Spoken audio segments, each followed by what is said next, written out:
All right, friends, to make your paper clay, you're going to need strips of paper. So if your parents have a paper shredder, ask them if you could use that, because that's going to be the easiest way. We don't have a paper shredder, so what I did is I just cut some of my daughter's easel paper that come in those long rolls into tiny little strips, right? And I filled a big plastic bowl that's can have hot water in it, can have cold water in it, and that I'm not too bummed if it's going to get dirty or ruined. So ask your parents what bowl you can use.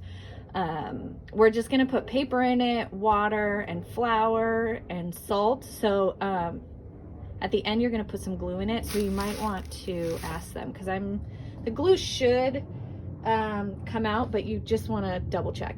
So once you have your bowl, your paper, I would suggest not using shiny paper.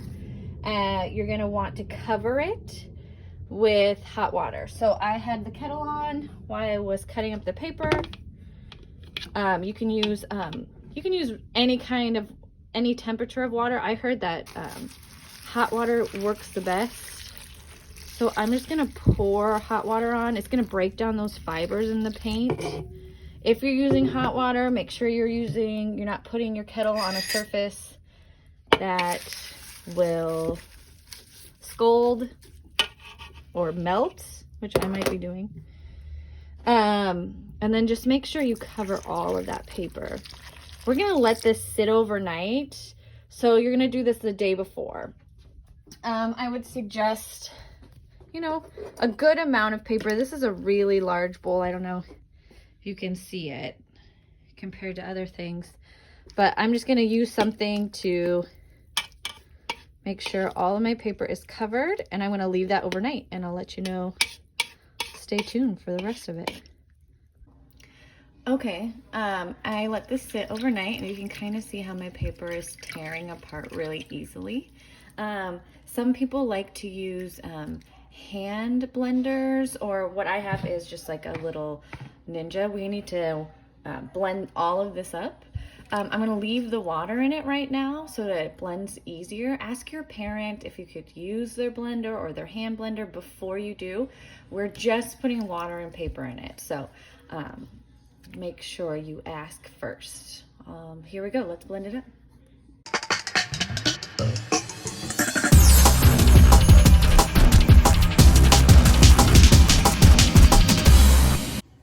Okay, so I've blended up my paper pulp. I might have gone a little overboard. It could be a little bit less blended than this, but I think that's a really good consistency. There's tons of water still in it. So what I'm gonna do is I'm gonna put it all into a cheesecloth, or just which is basically a thin towel, or you can just wring it out on your own and transfer it to a different bowl. I think I'm gonna have more success with a towel, or you can also put it through an old sock. That will work too. So I'm gonna do that right now.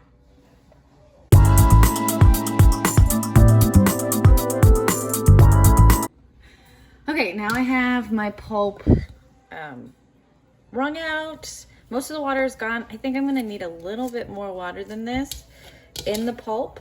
I'm gonna add flour. Doesn't matter what kind of flour you're using. I'm just gonna use unbleached all-purpose.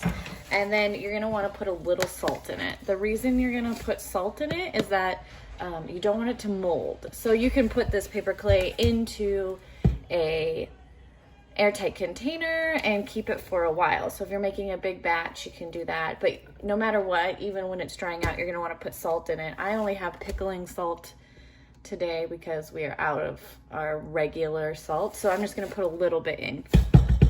Okay, so what I was told is that you're gonna put 1 part flour in to 3 parts paper pulp. And so everyone's gonna have a different amount of paper pulp. So you're just gonna wanna put a little bit in at a time. I might add some water because mine's really dry now after squeezing it through the cheesecloth. And just a little bit of salt, right? Maybe a teaspoon, tablespoon. I'm gonna take my pulp water, just add a little bit in there so that and see what happens. So you're just looking for it to form into something that's like clay. And I can see that I'm gonna need a little bit more water. So you can just wring this out with your hands. That might be a better solution. Or you can just add water back in if you feel like it's not the consistency you want. It's gonna be like a clay or a bread dough kind of thing. And you're gonna know when you have the right consistency when it will start taking shapes and stay there, not just like go down, like lose all of its shape and kind of melt into a puddle. I think that's pretty good. Yep, this looks really good to me. So now you can put it in an airtight container if you're not ready to work with it right now. Leave it in the fridge. You can continue to work with it. This might be a really good thing to put over an armature of some sort, like building some sort of animal or figure out of cardboard or toilet paper tubes or whatever you have around, and then putting this over like a skin that has like just really great capabilities. It's almost just like clay. So I'm super curious to see what you guys come up with. Let me know how it works.